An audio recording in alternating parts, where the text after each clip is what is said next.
We need to stop treating xenophobia as an event. So says one of the authors of an upcoming book on migrants and their experiences, who I'm passing my pen to, along with Loren Landau, the founding director of the African Center for Migration and Society at Wits University. Tanya, Pampalone has co-authored I Want to Go Home Forever. It's this book here, Stories of Becoming and Belonging in South Africa, and she's with me tonight. I'm very glad we could get you in on this day. And when you looked at what's happened over the last couple of days, how are you seeing it and defining it? Yeah, well, I mean, we're launching next week. We're launching the book next week. It's just come out, and as Loren had said to me, my co-editor on the book, Loren Landau, who's the associate research professor at the African Center for Migration and Society, was saying it's unfortunately, again, timely, but it seems to be a timeless issue. In South Africa. Our book begins in 2008, at the 2008 xenophobic attacks and up to the 2015 attacks. And we had the 10th anniversary in May this year of the 2008 attacks. And tell us a bit more about the contributions and what the point of the book is. Sure. So there's 13 oral histories. Half of them are South Africans and half of them are migrants.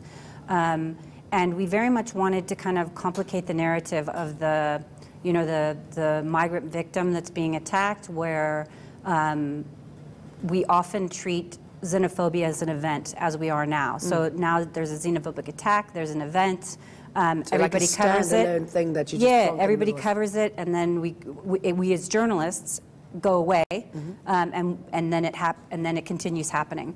So what we wanted to do is kind of, and then you go in and you say, this is happening, this is terrible, these people have been killed, and then we go away again, and the situation continues.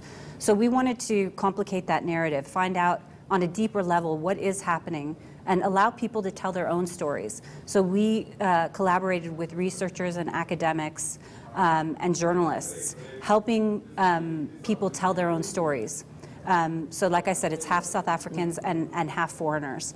And it's kind of finding out not just around xenophobia, but migrancy and what it's like to live with migrants and to be a migrant and what the issues are.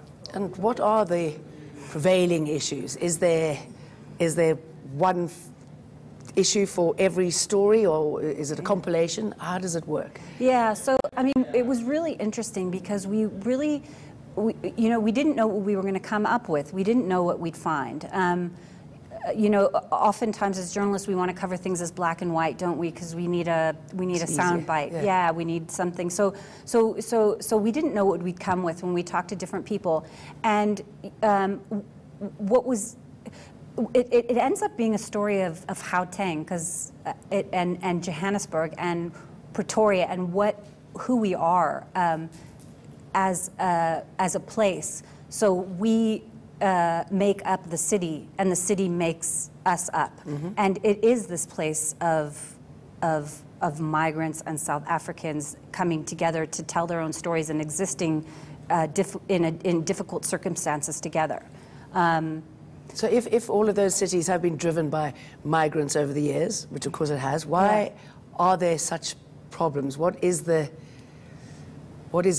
So I mean, in a lot of communities, it's scarce resources, and so when you talk about scarce resources and economies, people are fighting for their rights. And one of the things that we found was, you talk to people who grew up in these communities, South Africans that have grown up in these communities who have been fighting for their rights all these years, trying to get ahead, trying to do the right thing, trying to build their businesses, trying to be part of the democracy.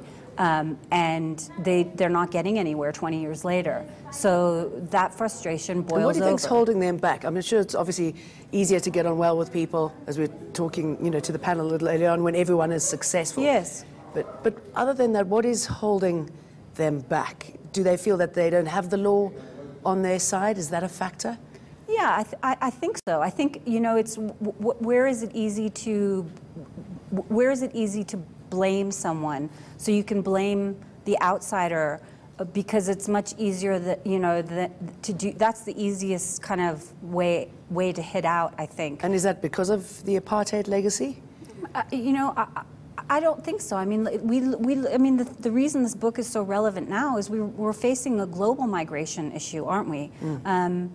You know, you look at the animosity in Europe and the U.S. against migrants. We're in a situation where economies are struggling, the working man and woman is struggling, and who's the easiest person to kind of hit out at? And it's also the lack of understanding, isn't it? The fear factor. I mean, you hear of people saying that refugees from Syria shouldn't be going to whatever place they end up. And you want to say to them, well, can you imagine what they've had to flee, what they're leaving to go to another country where they are treated almost as badly? Right, almost as badly, or are in dire circumstances. We have a global migration problem. You know, we have global issues, and yes, some of it is economic migration, and some of it is, you know, are true refugees in difficult situations. But to say it's just economic. It's just an economic migration, so you must stay where you are. But you'll never deal with it then, will you, if you just say it's an economic issue? Right. I mean, it's just, it's you know, not everyone is a refugee. There are a lot of economic migrants around the world. You know, they're not all fleeing, you know, war in Syria. Or coming to steal. Or coming to steal, you know. Oftentimes migrants are the hardest working people that you will find because they have no cushion to fall back on. Do you think that is one of the problems, when you get a fantastic worker and it shows you up because you're not working and this person is working twice as hard and doing twice as well?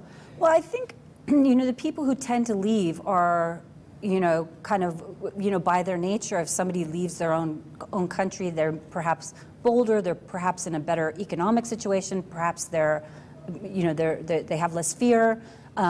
So, you know, so I think you're perhaps dealing with a kind of that sort of person, perhaps, is a factor. But also just, I mean, I think that when you don't have a family or anything to fall back on, or, you know, friends or family to fall back on, and you're by yourself, essentially, yeah. When it's all on you, I think you do, you know, tend to kind of, you have to fend for yourself, so you have to do whatever it takes. So how do you celebrate those who make the journey, who make it work, who put back into the community? How do you celebrate those who make it work? You know, I mean, I don't know. I mean, you know, I'm speaking to this, you know, this book that we've produced, and I mean, for us, it was just to understand people as people, and everybody's just trying to survive. I mean, that's what we're all trying to do. We're all just trying to survive, and so, you know, there's, you know, while there's a lot of people, South Africans, who are speaking very harshly about foreigners in many ways in this book.